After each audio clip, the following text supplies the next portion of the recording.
Assalamualaikum warahmatullahi wabarakatuh.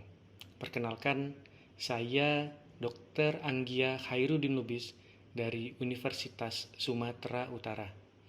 Pada kesempatan kali ini saya akan sedikit berbagi cerita mengenai atrial fibrilasi dan gagal jantung.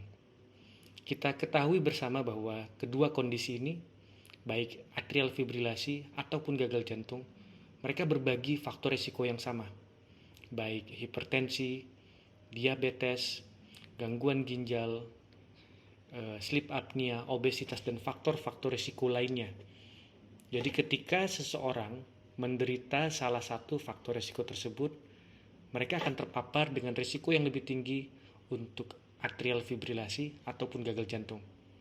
Hal ini menyebabkan kedua kondisi ini seringkali dijumpai secara bersamaan.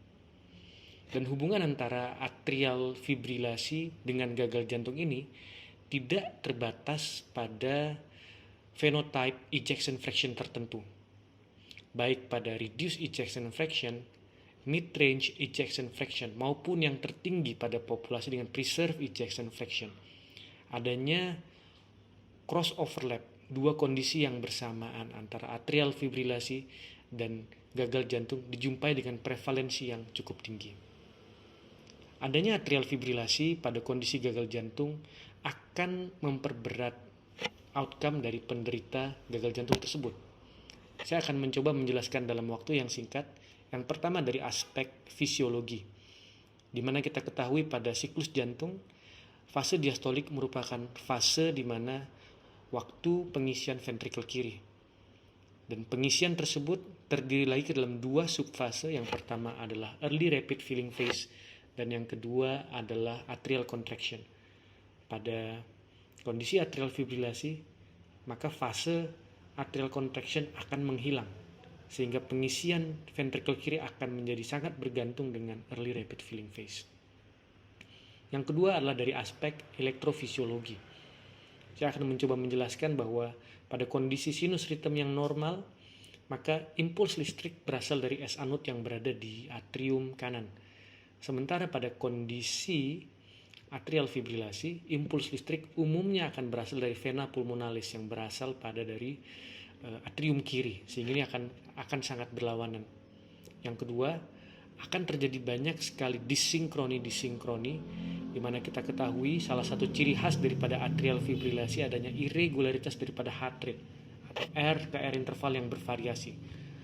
Irregularitas ini juga berperan besar dalam perburukan hemodinamik penderita atrial fibrilasi. Sehingga dengan penjelasan singkat dari aspek fisiologi ataupun elektrofisiologi, ini secara klinis akan kita jumpai mempengaruhi adanya perburukan outcome gagal jantung secara klasik, baik itu angka rehospitalisasi yang meningkat ataupun angka mortalitas yang meningkat. Pertanyaan terakhir adalah bagaimana kita dapat mengobati atau memperbaiki outcome penderita-penderita dari kedua kondisi tersebut, atrial fibrilasi dan gagal jantung. Ada beberapa opsi yang tertera dengan sangat jelas pada guidelines heart failure ataupun pada guidelines atrial fibrilasi. Opsi pertama adalah pharmacological rate control. Yang kedua adalah interventional rate control menggunakan pacu jantung atau pacemaker dengan strategi pace and ablate. Opsi ketiga adalah pharmacological rhythm control, dan opsi terakhir adalah interventional rhythm control yang menggunakan catheter ablation. Strategi manakah yang terbaik, baik pada populasi HFrEF, HFpEF ataupun phenotype lainnya? Hal itu dapat kita pelajari bersama pada acara iHealthCard 2024 di Jakarta.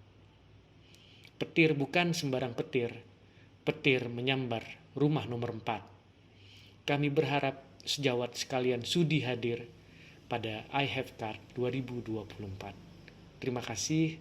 Assalamualaikum warahmatullahi wabarakatuh.